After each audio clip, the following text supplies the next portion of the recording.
finally June! Which means a lot of things. Pride Month, Father's Day, Juneteenth, and Artfight prep crunch time. How do you do? I'm Flintaroo, and today I'm going to make new refs for designs from my series of Love and Regret. Let's get started.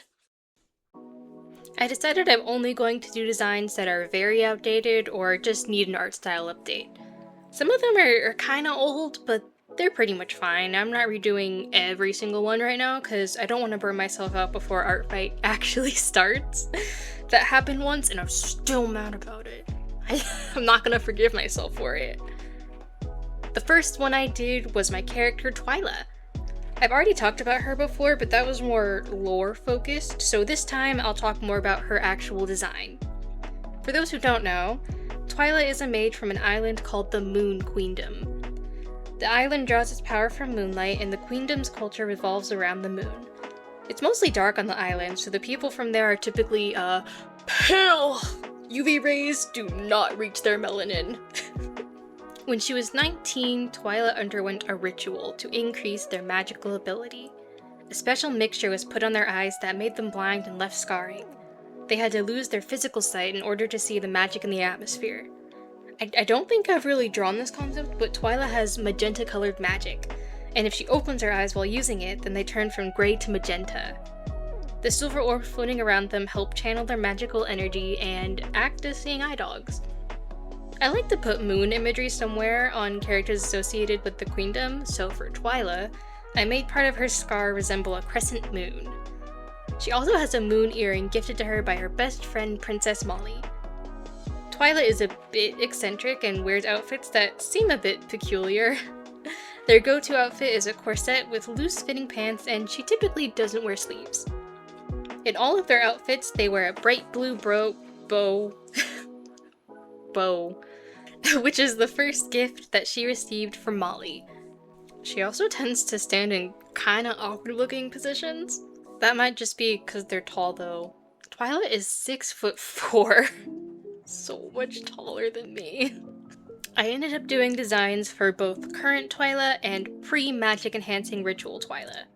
My first concept for their younger design was so I had to redo it. Before the ritual, Twyla had brown eyes and she was a bit less grumpy. Still cynical, but her facial expression was more neutral rather than a furrowed brow 24/7. They also dressed a bit simpler because they were so focused on training and they didn't really care about what they wore. I guess I still kind of don't, but whatever. And of course, I put crescent moons on their corset. I'm keeping these descriptions pretty short because if I don't limit myself, then I will spend 58 minutes talking, and if I want to get this out before July, then I can't do that, unfortunately. There's so much more to say. Whatever, on to the next one.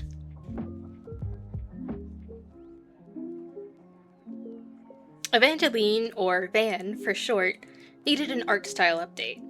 While drawing for this video, I realized making a ref for others to use is a bit different than making one just for myself. I can keep things messy in refs just for me because she's my character, and I'm good at remembering details or quirks that I want in her design. But others aren't gonna know that because, unfortunately, those things live in my head and I cannot transmit telepathic messages. Over the years, I found a format I like doing for character refs.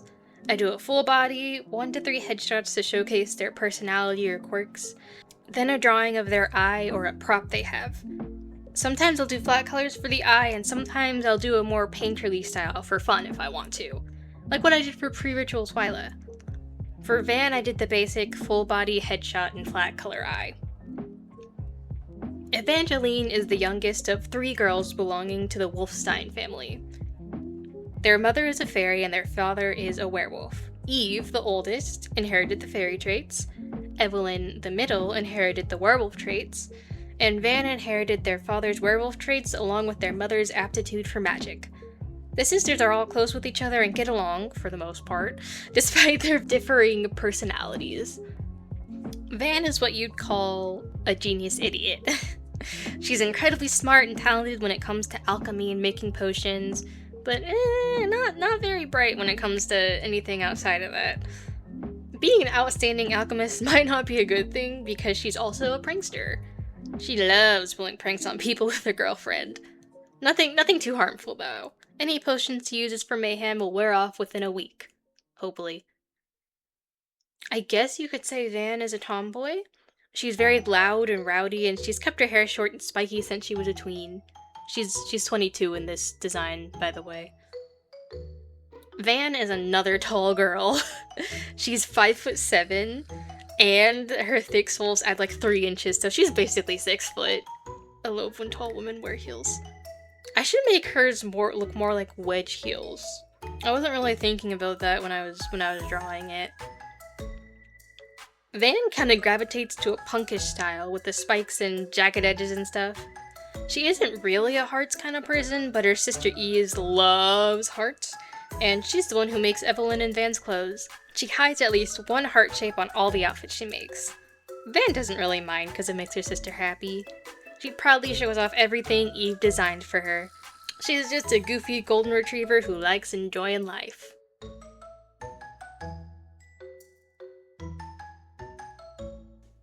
Our next characters are the twins Draco and Draxel. They were in major need of an update. Their designs are old and I don't like them anymore. Ugh, I don't. Elle needs it the most because I've changed her personality a lot. And oh my gosh, they gave me so much trouble. Oh my god. I hit a slight motivation slump and was in a just gotta get these done mood. So I let more mistakes slide than usual. It also doesn't help that I decided to give them alternate outfits despite already being in art survival mode. I digress. The first twin I drew was Draxel. You can call her Drax or Elle. She doesn't really care. I alternate between them. I call her both Drax and Elle. So don't get confused. Both her and her brother are very short elves. They're both 4'10". Originally, I was very indecisive about what species I wanted them to be, so I made them a shape-shifting species I called were-elves. I ended up not liking that, so I changed things up a bit. Drax is a magical device engineer. She created a magical device in the form of ear cuffs that can give the wearer any animalistic traits they want. Their normal ears become hidden when the device is turned on. The twins work in espionage, so this is pretty helpful. She didn't make them specifically for her job, though. She just wanted to see what having animal ears would look like. Elle tends to use bunny mode the most, so she can jump higher, and she just likes the look of it. Dog is her second most used mode because she likes matching with her girlfriend Van. Draxel is an interesting mix of mature and silly. She's probably the most responsible out of her friend group, but also loves causing mischief with her girlfriend. I guess you could say she's the mom friend. Once you reach a certain level of familiarity, she will protect you like a parent would. Do not make her mad. She's scary. Especially if she starts yelling at you while sitting on Van's shoulders. It's intimidating. For some reason, I decided to do both her main and alt outfit. The puffy jacket fit is what she wears 90% of the time. I struggled a bit with the shape of the jacket, but once I got it, I had fun. I like oversized clothes. The tight shirt outfit is what Drax would wear on a date or just a casual outing. In the future, I might change it so the braids are part of the ponytail and not just hanging down. I think it'd look better in the ponytail. Overall, Drax gave me a lot of trouble, but I still like how she turned out. I like it significantly more than the old one. Draco is a reserved grump with a sharp tongue. He works as a spy and tests out most of his sister's magical devices. He has a pair of the ear cuffs that Drax made and uses cat mode the most to help him keep his balance. He really likes sitting in high places. The twins love switching places to mess with people. When they do this, they go all out. They change their body language, mannerisms, speech patterns, scent. They are thorough. Even Van mixes them up sometimes, which might cause some awkward moments. The only way she can tell is to look them straight in the eyes, because Draxel's pupils will dilate whenever she sees Van. Due to an incident in his past, Draco has strict boundaries and trust issues. The only one he trusts is his sister. He depends on her a lot, maybe too much. Sometimes it seems more like she's his mother than his twin. The only other person who's made it past his walls is Flora, Princess Molly's daughter and my baby. I love her very much. She kind of bulldozed her way through and just yelled, "Be my friend!" until he caved. Like mother, like daughter, I guess. I will say, what Draco and Flora feel for each other definitely seems more than friendship. Sunshine x Grump is my favorite shipping trope, guilty as charged. Draco generally prefers wearing dark colors. He also really likes oversized sleeves because they're comfy. Just like Drixel, I put him in his main outfit and casual outing outfit. I really like the shoes on his second design. I think it's the shiny heels and the toe. I really like looking at that. You know, I'm pretty sure Draco is the only male on my Artfight page. It's not that I don't have male characters, I just haven't drawn any of them. Draco is the only one lucky enough to escape my brain. Now, our last two designs for today are the ones I wanted to do the most. Leora and Azure, the co-goddesses of my fantasy world Crystarme, where all of the characters in this video exist. These two are meant to have a yin and yang theme. I'm not sure how much that comes across. I have to do more research on it. Leora represents the yang side. After spending thousands of years watching over Crystarme, Leora's view on humankind has changed. She's a semi-sociopath. I say semi because she only checks off some of the boxes. She has a lack of empathy and remorse and is extremely manipulative, but she's not aggressive, reckless, or quick to anger. It's pretty rare for her to be angry, actually. I don't think she's had an outburst of rage in a couple hundred years. Leora doesn't see humankind as living things anymore. She sees them more as dolls or game pieces. Just things to make scenarios or entertain herself with. Her current favorite toys are Pierna and Eve. She's very interested in them. Leora is a cheery, happy person, but in a slightly unsettling way. She will say the darkest things with a smile on her face and act like it was nothing. Let me give you a scenario. You're the commander of an army in an ongoing war. You just finished a difficult battle and there are many critically injured soldiers. You're low on supplies and aren't able to get a new shipment for 2 weeks, but your troops don't have that long. You ask Leora for advice, and she says, "Kill the critically injured. They fought well, but they've served their purpose. Who knows how many of them will survive? The majority of them will no longer be able to fight anyway.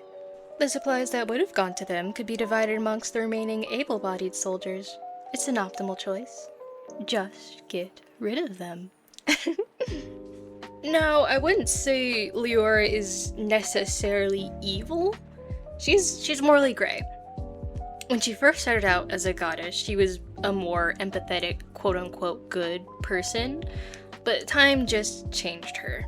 The only one she treats as alive is Azure, her platonic soulmate, which is just a fancy way of saying best friends for eternity.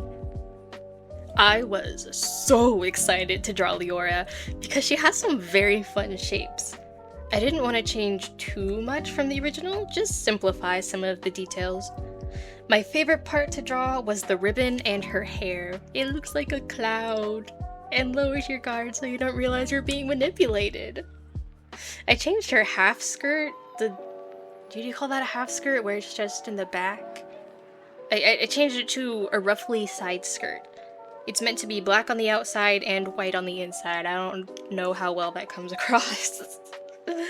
And I changed her shoes from ballet slippers to open-toed shoes. For some reason, when I was first making concepts for Leora, I made her a ballerina? I'm not sure why. I'm so happy with how this redesign came out. I love it. Leora's co-goddess Azure represents the yin side of yin and yang. Her view on humankind has also changed, but it's a bit different from Leora's. Azure views people as pets or wild animals. I don't know if that's better or worse or the same as viewing them as dolls. Her favorite pets are also Pierna and Eve. Interesting. Azure is quiet and a lot more passive than Leora. She's less of a meddler and more of a watcher. She likes seeing what people will do without her interference. Leora schemes while Azure listens and helps execute plans. I'd say Azure is also morally gray. She's not bad, but she's not good. If I go back to that army scenario, Azure just wouldn't give any advice because she wants to see what the commander can do on their own. Though she may speed up the supply shipment a bit. Whenever I say the goddesses aren't bad, I mean they aren't actively starting wars or bringing plague and famine for their own entertainment. However, if people started a war of their own volition, or a plague happened to break out, they would not stop it, unless it was interfering with one of their current plans. Azure is intimidating with her silence and apathetic demeanor. Honestly, I can't confirm that she's different from that. She's kind of a cold person. Her smile is also kind of intimidating. It's near impossible to guess what she's thinking. She's just a mystery. Somehow Leora can figure it out though. I guess that's a power that comes with being besties for eternity. I wasn't sure how much I was going to change Azure's design going into this. The main thing I needed to do was limit her color palette.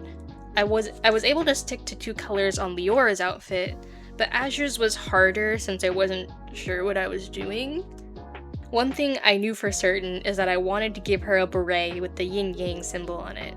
I saw an image on Pinterest of a beret with clips. Was it? I don't know if it was whatever. It had something. It was decorated. It was a decorated beret, and I wanted to put that on a character. Azure's hair is now a bit longer and fades into smoky darkness. I also added 2 floating pieces of hair on the side of her head. I like them because they vaguely resemble angel wings, and I love drawing angel wings. I tried to keep the essence of her previous dress while cutting things out.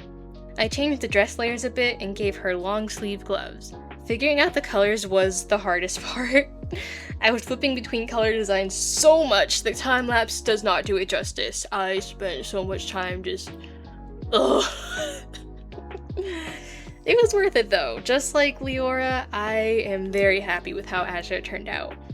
These 2 are probably my favorite designs from this video. I want to draw them more. I need to figure out some more stuff to do with them. Here are all the designs I did. It was nice seeing how my art styles changed. And here's my art fight. I'm on Team Mystery. It called to me the moment I saw it. This kinda ended up being more me yapping about my characters than actually prepping for Artfight. Whoops. Thank you so much if you made it this far. Consider sticking around if you like my characters. Next long form video is me yapping about more OCs. I am very excited for that one. Bye bye!